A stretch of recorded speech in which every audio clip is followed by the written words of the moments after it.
அனைவருக்கும் வணக்கம். சாயங்காலம் எங்கள் வீட்டுக்கார் சோளக்கதிர் வாங்கிட்டு இருந்தாங்க. சரி பாப்பா வரத்துக்குள்ள அதெல்லாம் வேக வச்சிடலாம் அப்படின்னு சொல்லிட்டு வேக வச்சேன். அப்புறம் பாப்பா வந்தோம், ஸ்கூல் விட்டு வந்தோம் சாப்பிட்டா. அப்புறம் மாமியார் மாமனார் எல்லாம் வந்தாங்க. அப்புறம் அவங்களுக்குலாம் டீ எல்லாம் வச்சு கொடுத்துட்டு அதுக்கப்புறம் இட்லிக்கு ஊற வச்சிருந்தேன். சரி மாவெல்லாம் அரைச்சிடலாம். ஏன்னா பாப்பா வரத்துக்குள்ள சீக்கிரமா வேலையெல்லாம் முடிச்சிட்டோம்னா, ஏன்னா அவளுக்கு எக்ஸாம் தொடங்கிருச்சு. அதனால அவள் வரத்துக்குள்ள எல்லா வேலையும் முடிச்சிட்டோம்னா அவளுக்கு சொல்லிக் கொடுக்கலாம் அப்படின்னு சொல்லிட்டு எல்லா வேலையும் முடிச்சிட்டேன்.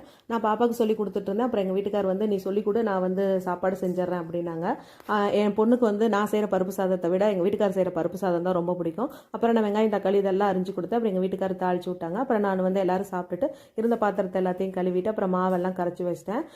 இந்த மாதிரி நான் கால் தொங்க போட்டுட்டே இருக்கும் பொழுது ஏன்னா காலில் வந்து உணர்வு இருக்காதனால கால் வந்து அசையாதில்ல. அப்போ வந்து பார்த்தீங்கன்னா இந்த மாதிரி வந்து காலையில் எந்திரிக்கும் பொழுதும் இல்லை நைட்டு படுக்கும் பொழுது டைம் கெடுக்கும் போதெல்லாம் இந்த வந்து கால் இந்த மாதிரி நம்ம ஆட்டிவிட்டே இருக்கணும். இந்த மாதிரி ஆட்டிவிட்டு இருக்கும்பொழுது பார்த்தீங்கன்னா பிளட் சர்க்குலேஷன் நல்லா இருக்கும். நம்மளுக்கு வந்து கால் மடங்க செய்ய இருக்கும். இல்லைன்னா வந்து அப்படியே வெறப்பாவே அப்படியே பிடிச்சிக்கும், மடக்க முடியாது.